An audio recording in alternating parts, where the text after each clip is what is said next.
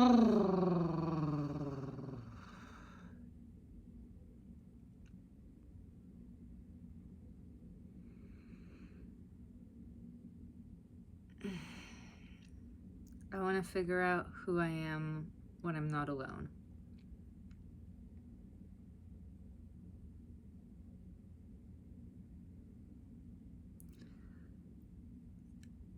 I want to find a way to be myself when I'm not alone.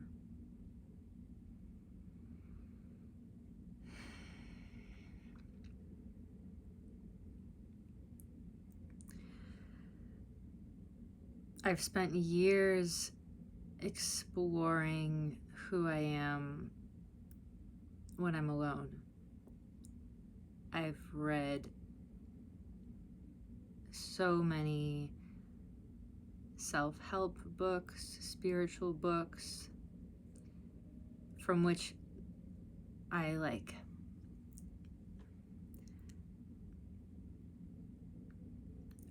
bounced off of, and then done all this kind of like self-exploration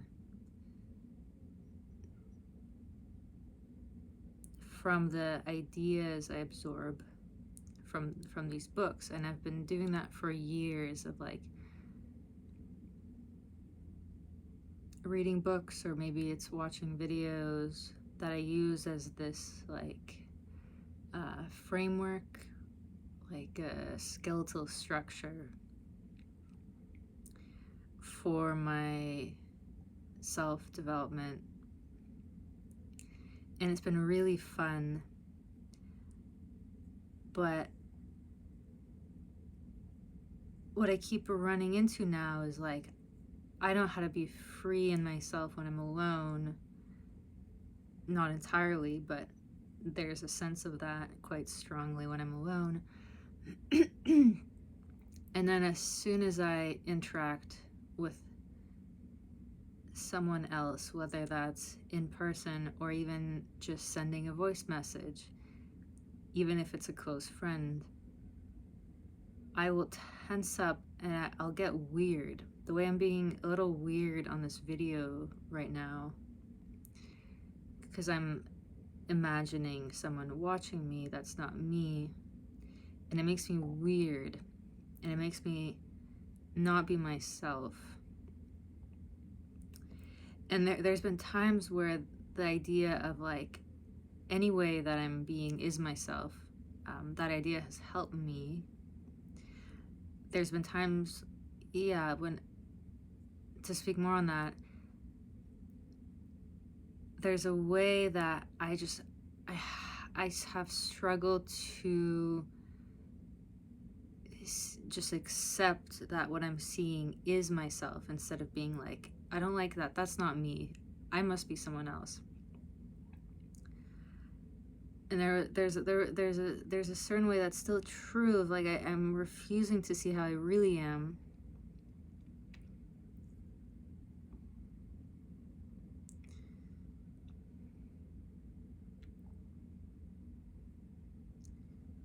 But there's also a way that like, I get weird whenever I feel like someone's watching me. And yeah, it's me, it's also not me. It's not this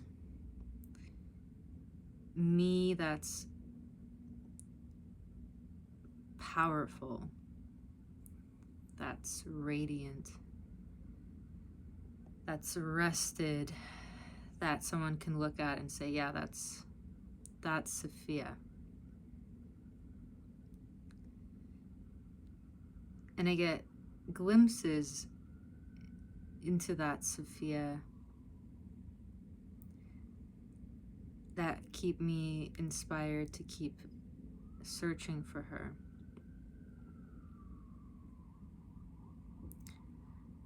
And when I say search, I don't mean, when I say search, I mean it like she's already in me, like I already have found her, she's already there. But there's ways I get triggered, such as, oh, someone's watching me, right? That's a trigger and I get weird and I can't just be in her. All of a sudden, there's all this crap that gets placed between me and the other person who's watching me. And so I had this idea of starting to film myself as a way to support me finding myself while not alone. Although I'm like physically alone right now, it's not how it feels in my body because I plan to post this. And so I feel nearly identical now to how I do when I'm sending a voice message or going to meet up with someone. There's this thing I'm doing now of tensing my whole body to make, and then listening to what am I saying, what am I doing, to make sure that it comes out palatable, not offensive, safe.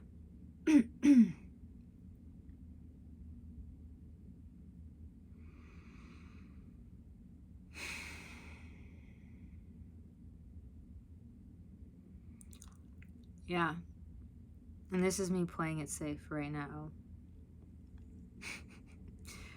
But we are going to move away from that. And I feel really excited by this format of filming myself and posting it, because it will clearly both motivate me to do this work.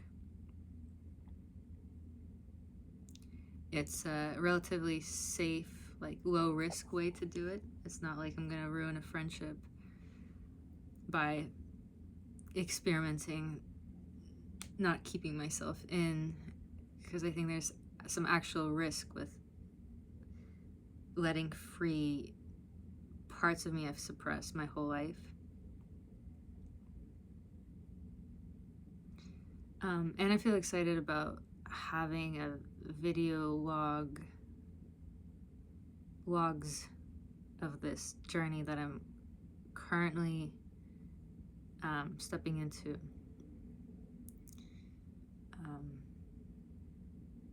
I mean, in a way, it's the same journey I've always been. It's me finding my way back home to myself, to wholeness. But that journey has looked like many, many very different things throughout my life, and this feels like a new way that's moving through me. And I love to keep like records of things as I change, so this feels good.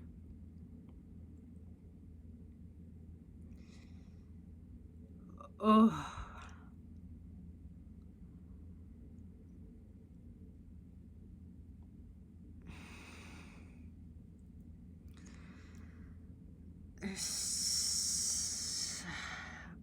The experience I'm having in my body right now, there's like a lot of tension. It's not really like I'm monitoring myself. It's more like I'm bracing. I'm bracing for impact. I'm bracing for someone to hurt me, to reject me, to punish me with a look or a word.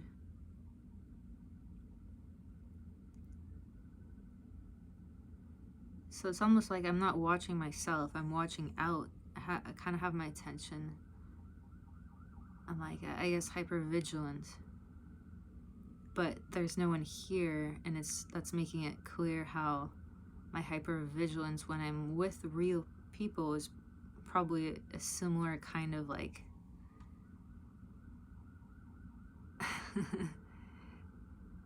vague, multi-directional hypervigilance. not necessarily even about that person. It's really coming from within, and it's stuck.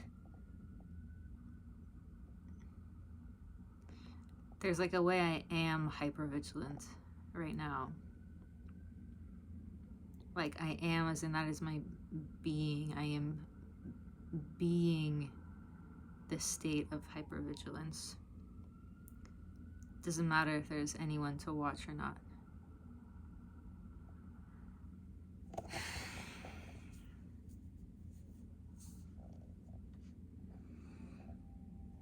I feel nervous. This feels like an edge. And I guess I want to explain a little bit more why. Like usually when I'm alone, or in the other videos I've filmed that are on my channel, I haven't been filming and speaking to someone. And it's not exactly what I'm doing now, but there's a way I'm imagining I'm not alone, like feeling that my being has an impact. And that's causing this edge. I'm exploring what is it like to show up in that space. And I'm quite adept at shutting off that and imagining and being as if I'm alone, even when I'm with other people. Or in my other videos, it's been quite easy for me to just be alone and record it and almost like wipe from my brain the fact that I'll be posting it. I can toggle off very easily. And toggling on, being in relationship, being relational is not a natural posture for me. It's something I have to toggle on intentionally, and it takes energy, and it's very stressful for my nervous system. It's much easier to toggle off, even if I'm surrounded by people, just to be toggled off and be in my own world. And I'm done with doing that so often.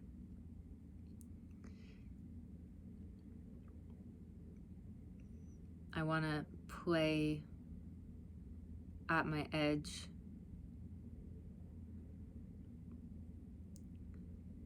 more, so that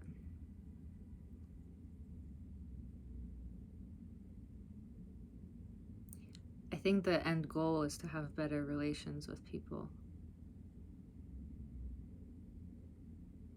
which will bring me more joy and ease in my life.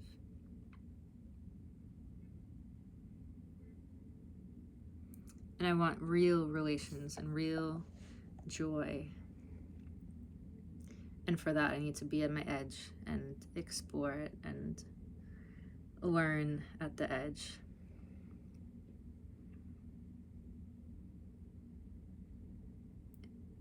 I'm starting not to make complete sense. To myself, at least. I'm getting confused. I think I'll stop there. All right. Bye.